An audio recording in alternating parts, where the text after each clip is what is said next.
তোমরা যারা ক্যালকাটা ইউনিভার্সিটির আন্ডারে প্রথম সেমিস্টারে রাষ্ট্রবিজ্ঞান অনার্স কোর্সের ছাত্রছাত্রী আছো, তোমাদের জন্য আজকের ক্লাসটা খুবই গুরুত্বপূর্ণ। আজকের ক্লাসে তোমাদের রাষ্ট্রবিজ্ঞান অনার্সের প্রথম যে পেপারটি পড়তে হবে প্রথম সেমিস্টারে ডিএসসিসি 1 পেপার, এই পেপারের 100% কমনযোগ্য লাস্ট মিনিট সাজেশন নিয়ে আলোচনা করব। এবং কেবলমাত্র সাজেশন নয়, আজকে ক্লাসে তোমাদের একটি মডেল কোয়েশ্চেন পেপার নিয়ে আলোচনা করব। অর্থাৎ তোমাদের সিলেবাসের মধ্যে থেকে মোস্ট ইম্পর্টেন্ট প্রশ্নগুলো বাছাই করে মডেল প্রশ্নপত্র তৈরি করা হয়েছে, সেটাও তোমাদের সঙ্গে শেয়ার করে নেব। তাহলে প্রথমে সাজেশন, তারপরে মডেল প্রশ্নপত্র তোমরা পেয়ে যাচ্ছ।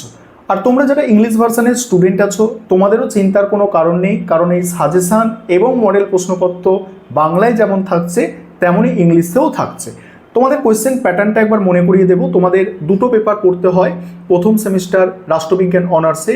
আজকে যেটা আলোচনা করছি ডিএসসিসি 1 পেপার, এটা 75 মার্কসের পরীক্ষা হবে। 5 নম্বরের প্রশ্ন 3টে, 10 নম্বরের প্রশ্ন 2টো, 20 নম্বরের প্রশ্ন 2টো, এই হচ্ছে কোয়েশ্চেন প্যাটার্ন। এবং আরেকটি পেপারের সাজেশন আমি পরবর্তীকালে তোমাদের দেবো, সেখানেও মডেল কোয়েশ্চেন পেপার তোমরা পাবে। সেই পেপারটা 50 নম্বরের, সেখানে 20 নম্বরের প্রশ্ন 2টো অ্যান্সার করতে হয় এবং 2 নম্বরের প্রশ্ন 5টা অ্যান্সার করতে হয়। আজকে তাহলে তোমরা ডিএসসিসি 1 পেপারটা সম্পূর্ণ বুঝে নাও। প্রথমে তোমরা সম্পূর্ণ সাজেশনটা দেখে নাও, তারপর তোমাদের একটি মডেল প্রশ্নপত্র নিয়ে আলোচনা করব। তোমাদের প্রথম সেমিস্টারে দুটি পেপার পড়তে হয়, আগেই বলেছি। এটা তোমাদের প্রথম পেপার ডিএসসিসি 1 পেপার, যে পেপারটা 75 নম্বরের পরীক্ষা। পেপারের নাম পলিটিক্যাল থিওরি ফান্ডামেন্টাল কনসেপ্ট। এবারে 10 নম্বর এবং 20 নম্বরের জন্য প্রথম মডিউল থেকে যে প্রশ্নগুলো তৈরি করবে, দেখো প্রথম প্রশ্ন হচ্ছে রাষ্ট্রের উদারবাদী ধারণা বিশ্লেষণ করো। পরের প্রশ্ন, তুমি কি মনে করো স্বাধীনতা সাম্য সম্পর্কযুক্ত? উত্তরের সপক্ষে যুক্তি দাও, অর্থাৎ স্বাধীনতা ও সাম্যের মধ্যে সম্পর্ক। 3 নম্বর প্রশ্ন, সার্বভৌমিকতা একটি বিবর্তনশীল ধারণা, ব্যাখ্যা করো। 4 নম্বর প্রশ্ন, একটি রাজনৈতিক ধারণারূপে আইনের তাৎপর্য, মানে আইনের গুরুত্ব লিখতে হবে। 5 নম্বর প্রশ্ন, ক্ষমতা কাকে বলে? ক্ষমতার উৎস আর হচ্ছে ক্ষমতা কর্তৃত্বের মধ্যে সম্পর্ক। 6 নম্বর প্রশ্ন, সার্বভৌমিকতার বহুত্ববাদী তত্ত্বটি আলোচনা করো।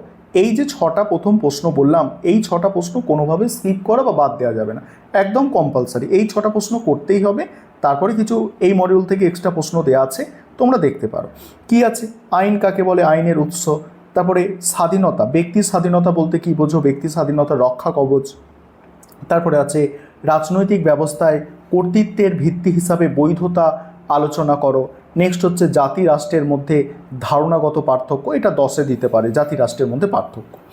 এটা মডিউল 1 গেল। এবার 2 নম্বর মডিউল 2। মডিউল 2 এর প্রথম প্রশ্ন, জন রলস কিভাবে বন্টনাত্মক ন্যায় বিচারে সমস্যা ও সমাধানের প্রচেষ্টা, সমস্যা এবং সমাধান বোঝার প্রচেষ্টা করেন তা ব্যাখ্যা করো। এই প্রশ্নটা ঘুরিয়ে আসতে পারে, রলসের ন্যায় তত্ত্ব বা ন্যায় বিচারের তত্ত্ব আলোচনা করো, এইভাবে।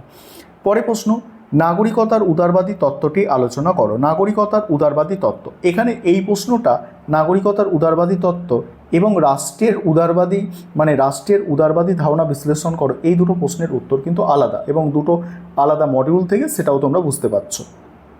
তারপরে প্রশ্ন, ডেভিড হেল্ড কিভাবে সংরক্ষণমূলক ও উন্নয়নমুখী গণতন্ত্র ব্যাখ্যা করেন তা আলোচনা করো। অর্থাৎ ডেভিড হেল্ডের গণতন্ত্রের শ্রেণীবিভাগ, এই প্রশ্নটা। পরের প্রশ্ন হচ্ছে গণতন্ত্র ও রাজনৈতিক বহুত্ববাদ বিপরীত ধারণা হলো, গণতন্ত্র ও রাজনৈতিক বহুত্ববাদের বিপরীত ধারণা হলো কর্তৃত্ববাদ, ব্যাখ্যা করো। পরের প্রশ্ন, স্বাধীনতা সম্পর্কে মার্ক্সের ধারণা।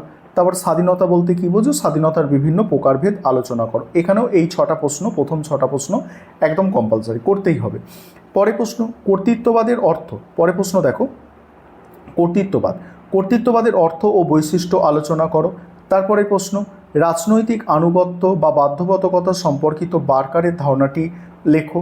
নেক্সট হচ্ছে নাগরিক জীবনে অধিকারের গুরুত্ব আলোচনা করো। নেক্সট হচ্ছে ধ্রুপদী গণতন্ত্রের বৈশিষ্ট্যগুলি আলোচনা করো, ধ্রুপদী গণতন্ত্রের বৈশিষ্ট্য।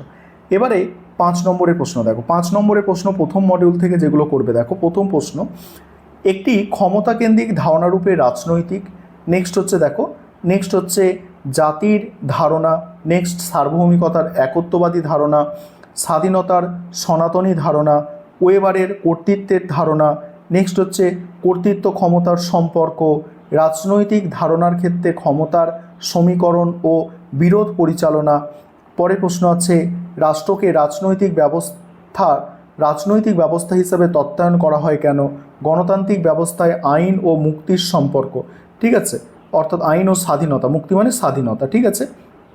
মডিউল 2 রাজনৈতিক ব্যবস্থায় নাগরিকতার গুরুত্ব, অধিকারের আইনি তত্ত্ব, তারপরে প্রতিনিধিত্বমূলক গণতন্ত্রের ধারণা, প্রতিরোধের অধিকার, অজ্ঞানতার পর্দা সম্পর্কে রলস, তারপরে নানা ত্রুটির সত্ত্বেও কর্তৃত্ববাদের নির্দিষ্ট সুবিধা, তারপর হচ্ছে বিশ্বায়নের কারণে নাগরিকতার ধ্রুপদী ধারণার পরিবর্তন, নেক্সট হচ্ছে সদর্থক ও নঙর্থক স্বাধীনতার পার্থক্য, রাজনৈতিক বাধ্যবাধকতা কেন একটি সুসংহত রাজনৈতিক ব্যবস্থার আবশ্যিক শর্ত।